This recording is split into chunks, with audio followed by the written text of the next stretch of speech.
नमस्कार मित्रांनो, स्वागत आहे तुमचं पुन्हा एका नवीन व्हिडिओमध्ये।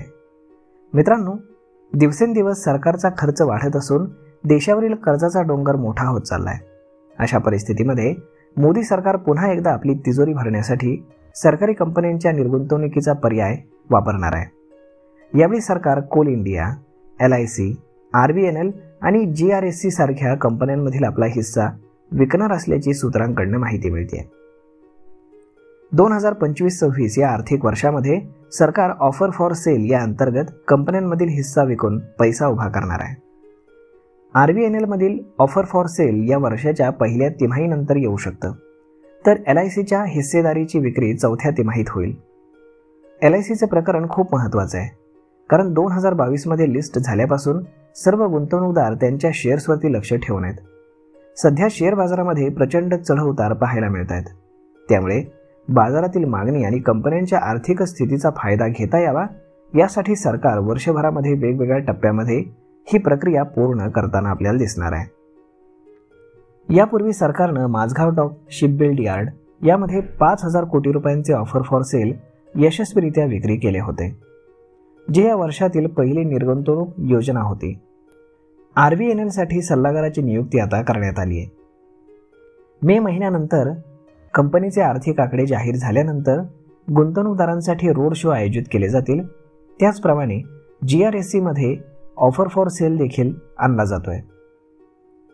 सरकार यावर्षी कोल इंडिया आणि LIC सारख्या मोठ्या कंपन्यांमधील आपला हिस्सा कमी करण्याचा विचार करत आहे। कोल इंडियामध्ये सरकारचा हिस्सा 51% जवळपास आहे, जी किमान मर्यादा आहे। गेल्या वर्षी कोल इंडियानं सर्वाधिक डिव्हिडंड देऊन सरकारी तिजोरीमध्ये 10,252 कोटी रुपयांचं योगदान दिलं होतं।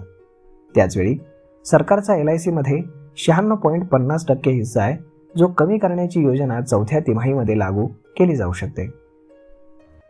यावर्षी सरकारला सार्वजनिक उपक्रम कंपन्यांकडून 74,016 कोटी रुपयांचा विक्रमी डिव्हिडंड मिळाला आहे, ज्यामध्ये कोल इंडियाचा वाटा सर्वाधिक होता।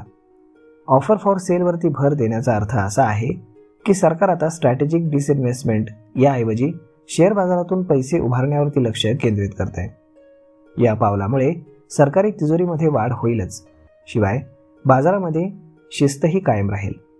सध्या सरकार IDBI बँकेच्या धोरणात्मक विक्रीवरही काम करते। त्यानंतर LICचा OFS प्रक्रिया जी आहे ती सुरू करण्यात येईल।